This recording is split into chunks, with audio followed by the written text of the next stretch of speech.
দীর্ঘ সময় ধরে এই দিনের জন্যই অপেক্ষায় ছিলেন ইসরায়েলের প্রধানমন্ত্রী বেনিয়ামিন নেতানিয়াহু। শতবার বলেও তাকে থামাতে পারেনি যুক্তরাষ্ট্র। গো ধরে বসেছিলেন ইরানে হামলা চালাবেন। শেষ পর্যন্ত নিজের ইচ্ছা শতভাগ পূরণ করেছেন।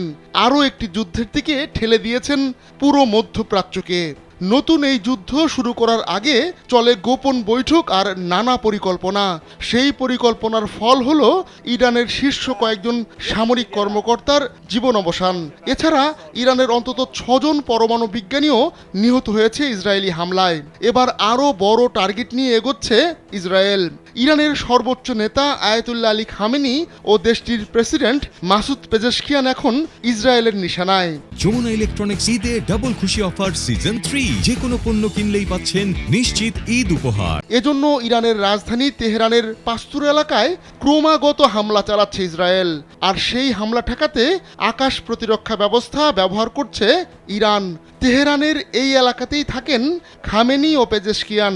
স্থানীয় বাসিন্দাদের বরাত দিয়ে ইসরায়েলের এই হামলার তথ্য জানিয়েছে যুক্তরাষ্ট্রের প্রভাবশালী গণমাধ্যম নিউ ইয়র্ক টাইমস। গণমাধ্যমটি বলছে ওই এলাকায় অব্যাহতভাবে আকাশ প্রতিরক্ষা ব্যবস্থা থেকে মিসাইল ছোড়া হচ্ছে, যেন ইসরায়েলি মিসাইল সেখানে কোনোভাবেই আঘাত করতে না পারে।